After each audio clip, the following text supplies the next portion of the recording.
welcome to part 5 of how to improve your marriage line. And today we are going to talk about the line going up.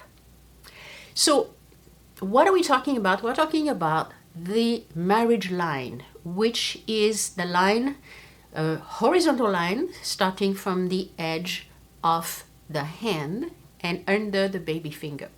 And as you can see on the screen, the best type of line to have is a straight horizontal line. And today we're going to talk about what happens when the line is going up.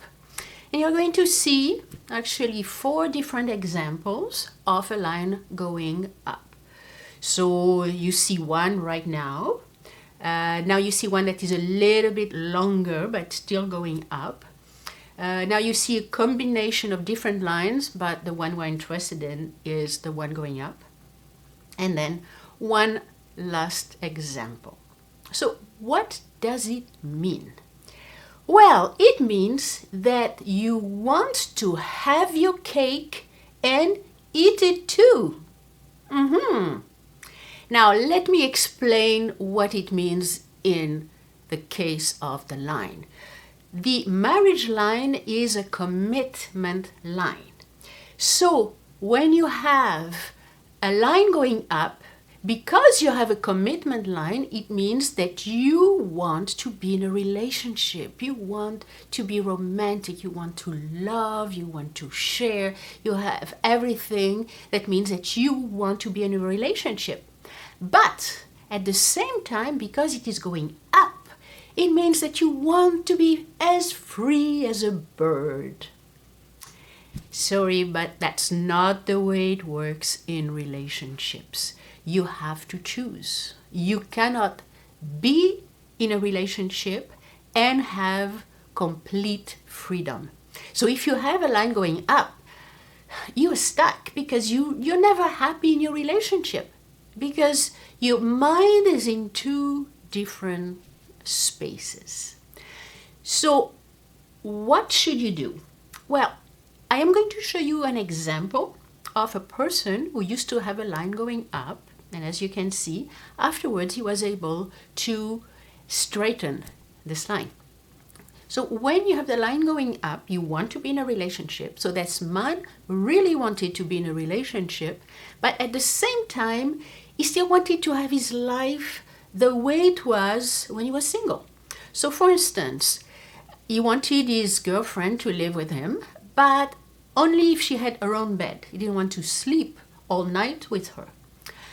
He wanted her to do her own thing as long as he could do his own thing. So for instance, if they went to a party, well, if it was not his friends, then he wouldn't go to the party because it was her friends and he didn't like them. Anything had to be done according to what he wanted. So if he served food, it had to be food that he liked. If she was helping him tidying up things, it had to be tidied the way he liked. He never made any sacrifice. And basically when you are in a relationship, you have to make sacrifices. But you know, sacrifices in a relationship is what is going to help the relationship last. Because we are going to be different. But if we try to be in a relationship and still make sure that everything is the same as when we were not in a relationship, it doesn't work. Well, in his case, he finally learned because she left and he realized, well, maybe there is something that I should do differently. And he changed. So that's why you can see that the line is more straight. But we have to remember that these lines, and especially the marriage line, can change very easily. So I hope, because I haven't taken his prints lately, I hope he still has a straight line. But what happens if you are not careful, if you don't change your attitude, then you keep attracting the same situation. So if you are very serious, if you have a line going up, the way to make sure that it's straightened so that it's not going to be in this freedom-seeking style is to actually make sure that in your relationship there is going to give and take. That you might want to make some sacrifices, the other person might want to make some sacrifices, but altogether it will help the relationship. And this is what will make it last and be very pleasant. And this concludes our episode on how to improve the marriage line.